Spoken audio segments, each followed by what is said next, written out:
अत्यधिक गर्मी के मौसम में प्राचीन बरगद का पेड़, शिवपुर का पत्रों का पेड़ गांव पर हावी है। बच्चों की हंसी हवा में गूंजती है क्योंकि वे राजसी पेड़ की विशाल जड़ों के बीच घूमते हैं। विशाल छत्र के नीचे ग्रामीण एकत्रित होते हैं। उनकी आवाजें कहानियों और साझा आनंद के जीवंत कोरस में मिल जाती हैं। धूप पत्तियों से छनकर आती है, जिससे उनके जीवंत चेहरों पर नाचती हुई छायाएं पड़ती हैं। अक्षरों का पेड़ एक कालातीत प्रकाश स्तंभ के रूप में कार्य करता है, जो कहानियों और हंसी के माध्यम से पीढ़ियों को एकजुट करता है। दोपहर की धूप में सिया परिचित गांव के स्कूल के पास जाती है। स्कूल बिना किसी बदलाव के खड़ा है, जो सिया के आंतरिक अशांति के बिल्कुल विपरीत है। थकान की एक लहर सिया पर छा जाती है, क्योंकि वह स्कूल को देखती है। वह सोच में खो जाती है। उसकी थकान का भार और भारी होता जा रहा है। सिया की खोई हुई निगाह स्कूल पर टिकी हुई है, उसकी बदली हुई स्थिति की मूक स्वीकृति। अक्षर वृक्ष के नीचे सिया गिर जाती है। उसकी सिसकियां खुली हवा में गूंजती हैं। आंसू उसके चेहरे पर बहते हैं। हर बूंद अनकहे दुहक का प्रमाण है। एक छोटी लड़की आती है। उसकी उपस्थिति सिया की निराशा में एक कोमल बाधा है। मासूम बुद्धिमत्ता के साथ छोटी लड़की सुझाव देती है, पेड़ को एक पत्र लिखो। सिया की आंखों में उम्मीद झलकती है। उसके दुहक के अंधेरे में एक नाजुक रोशनी। अपने कमरे की शांति में सिया अपनी डेस्क पर बैठती है, जो एक ही दीपक की नरम रोशनी में नहाया हुआ है। उसकी भौहें गहरी सिकुड़ जाती हैं, क्योंकि वह एक पत्र लिखना शुरू करती है। हर शब्द एक संघर्ष। कलम कागज पर फिसलती है, जो उसके अनकहे सपनों का भार वहन करती है। वह रुक जाती है। उसका भाव खोए हुए स्वयं को पुनः प्राप्त करने की लालसा से अंकित होता है। कलम की खरोंच सन्नाटे को भर देती है, जो उसकी अकेलेपन की एक स्पष्ट याद दिलाती है। एक कोमल आह उसके होंठों से निकलती है, उन भावनाओं की रिहाई जो उसके दिल से उमड़ती हैं। कोमल सुबह की रोशनी में सिया लेटर ट्री के पास जाती है।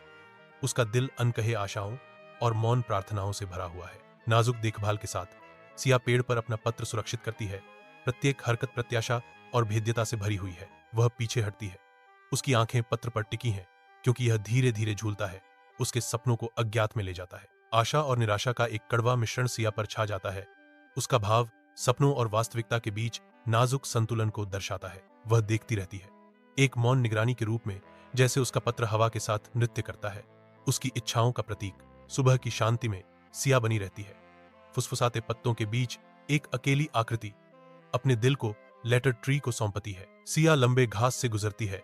उसके चारों ओर एक हल्की हवा सरसराहट करती है। सिया गांव के बच्चों को इकट्ठा करती है। उसकी आवाज नरम लेकिन दृढ़ है। बच्चे सिया के चारों ओर बैठते हैं। उनकी आंखें जिज्ञासा से भरी हैं। जैसे ही शाम ढलती है, सिया और बच्चे अपनी पीठ के बल लेट जाते हैं, तारों को देखते हैं। सिया मुस्कुराती है। अपने दिल में अपनापन की भावना लौटती हुई महसूस करती है। सिया शांति से सोती है। उसका मन एक सपने में यात्रा करता है, बचपन की एक पुरानी याद। सिया अपने बचपन के सपने देखती है। दृश्य घुल जाता है और सिया नील को देखती है। वह नील को देखती है। सूर्य की किरणों से नहाए हुए पत्तों की नरम चमक में सिया और नील अक्षर वृक्ष के नीचे काम कर रहे हैं। हवा कागज की सरसराहट और अदृश्य पक्षियों के गीतों के साथ फुसफुसाती है, क्योंकि सिया और नील अपना काम जारी रखते हैं। नील रुकता है, सिया को ध्यान से देखता है और उसे एक भूले हुए सपने की याद दिलाता है। क्या तुम्हें याद नहीं, तुमने दुनिया बदलने का सपना देखा था? नील के बोलने पर सिया की आंखें थोड़ी चौड़ी हो जाती हैं। उसके चेहरे पर याददाश्त की एक झलक आती है। अक्षर वृक्ष के नीचे उनका साझा मिशन भूली हुई आकांक्षाओं की गूंज के साथ जुड़ जाता है। सिया जागती है।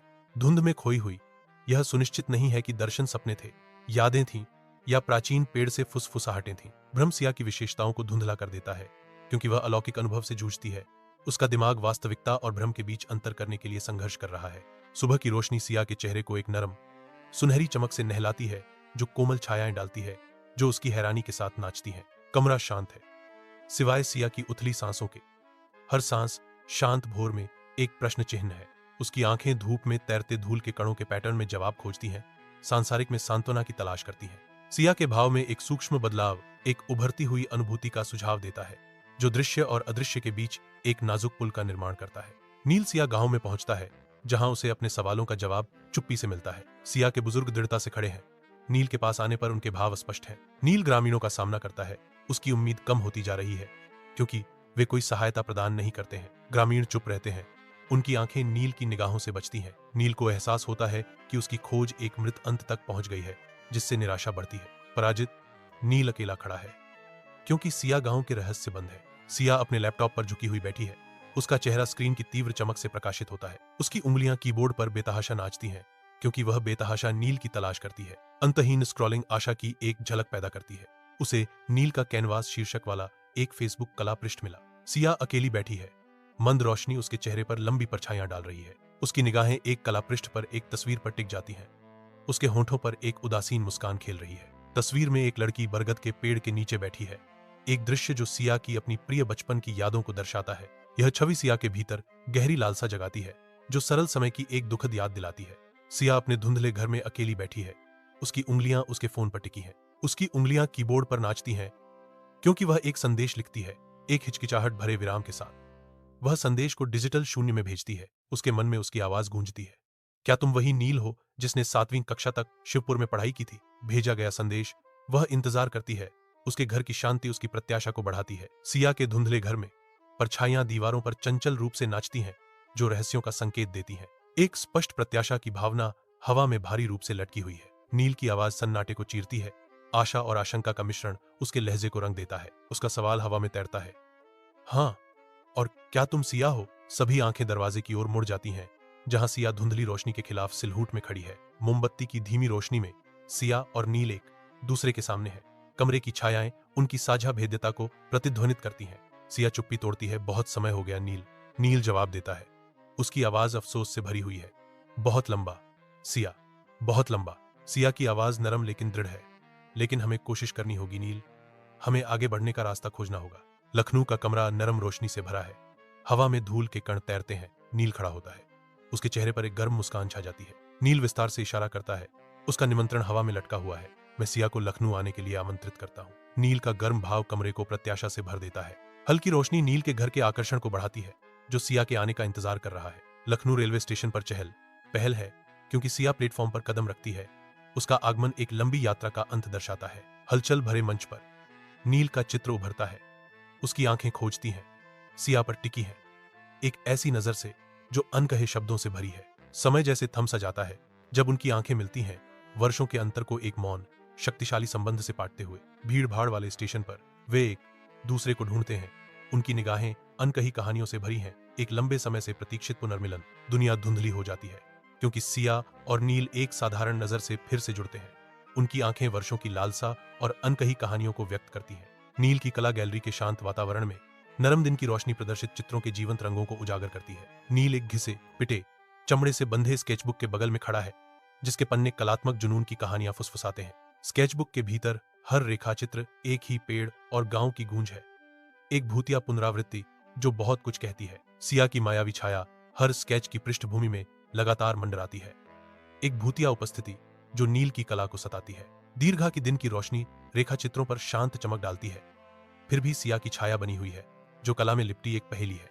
नील स्केचबुक की ओर इशारा करते हैं, दर्शकों को उन आवर्ती रूपांकनों में उतरने के लिए आमंत्रित करते हैं जो उनकी कलात्मक दुनिया को परिभाषित करते हैं। नील की आर्ट गैलरी में खिड़कियों से रोशनी आती है, जिससे धूल के कण प्रकाश और छाया के एक बैले में बदल जाते हैं। क्योंकि सिया रोती है, उसकी दुनिया उसके चारों ओर ढह रही है। यह गैलरी सिया के निराशा की मूक गवाह के रूप में खड़ी है, जो रंग से भरी हुई है। हर स्ट्रोक उज्ज्वल दिनों की एक दर्दनाक याद दिलाता है। दुख से कांपती हुई आवाज में सिया चिल्लाई, तुमने तो मेरी हर चिट्ठी पढ़ी। नील, सूर्य की रोशनी धूल के कणों को रोशन करती है। अब सिया के शोक में नृत्य करते हुए उसके शब्द शांत गैलरी में गूंजते हैं। प्रत्येक शब्दांश दुख और लालसा से भरा हुआ है। कला प्रदर्शनी के जीवंत रंगों के बीच सिया की आकृति निराशा का अध्ययन है। हर आंसू आसपास की सुंदरता के विपरीत है। धूप से सराबोर लखनऊ आर्ट गैलरी में नील गर्मजोशी से चमकता है। उसकी आंखें उम्मीद को दर्शाती हैं। नील का भाव आशावादी हो जाता है, क्योंकि वह भाग्य की बात करता है। मैंने उस पेड़ को भी एक पत्र लिखा था सिया, कि तुम मुझसे फिर मिलोगी। उसकी आवाज नरम हो जाती है, आश्चर्य से भरी हुई, जैसे वह जारी रखता है, और देखो, इसने भी मेरी बात सुनी। धूप उनके चारों ओर नाचती है। गैलरी कला से भरी है। नील और सिया गैलरी में खड़े हैं। नील और सिया गांव लौटते हैं, जिनका स्वागत आशावादी चेहरों से किया जाता है। ग्रामीण एकत्र होते हैं। उनकी आंखें पेड़ के चमत्कार में नए विश्वास से चमक रही हैं। साझा विश्वास और प्रत्याशा की भावना समुदाय को भर देती है, क्योंकि वह इंतजार करता है। गांव एकजुट है। चमत्कारी पेड़ के वादे में उनका अटूट विश्वास है। गांव के स्कूल में नील के हाथ कैनवास पर नाचते हैं, कला के रहस्यों को उजागर करते हुए। सिया का कोमल मार्गदर्शन बच्चों की उभरती प्रतिभाओं का पोषण करता है। कक्षा एक जीवंत स्टूडियो में बदल जाती है, जो रचनात्मकता से भरपूर है। नील की अभ्यास की आसानी उसके उत्सुक छात्रों के बीच विस्मय और अनुकरण को प्रेरित करती है। सिया के प्रेरणादायक शब्द बच्चों की कलात्मक क्षमता को एक एक ब्रश स्ट्रोक से उजागर करते हैं। नील और सिया मिलकर गांव के स्कूल में कला और प्रेरणा की एक अद्भुत कहानी बुनते हैं। पत्र वृक्ष खड़ा है, उसकी पत्तियां अब एक जीवंत हरी हैं, जो नई शुरुआत का प्रमाण है। सूर्य की रोशनी चंदवा से छनकर नीचे जमीन पर धब्बेदार छाया डालती है। अनकही कहानियों की फुसफुसाहट हवा में गूंजती है, जो हल्की हवा में बहती है। पेड़ एक मूक रक्षक के रूप में खड़ा है, जिसकी जड़ें समुदाय की आशाओं और सपनों से जुड़ी हुई हैं। जहां कभी अक्षर फड़फड़ाते थे, अब हवा साझा कथाओं की ऊर्जा से कंपन करती है। विशाल आकाश के नीचे सिया और नील कहानियों का आश्रय बनाने के लिए एकजुट होते हैं। कोमल हाथों से वे किताबें सजाते हैं।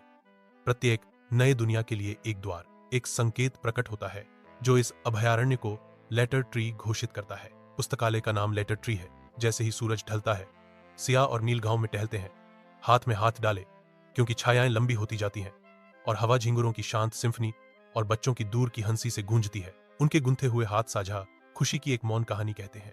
प्रत्येक कदम एक अपनाए गए जीवन के वादे के साथ प्रतिध्वनित होता है। धुंधली रोशनी में नहाए हुए वे अपने नए घर की खोज करते हैं, जो शांति और अपनेपन का आश्रय है। इस शांत क्षण में खुशी खिलती है, उनकी बंधन को संतोष की शांत आश्वासन के साथ सील करती है।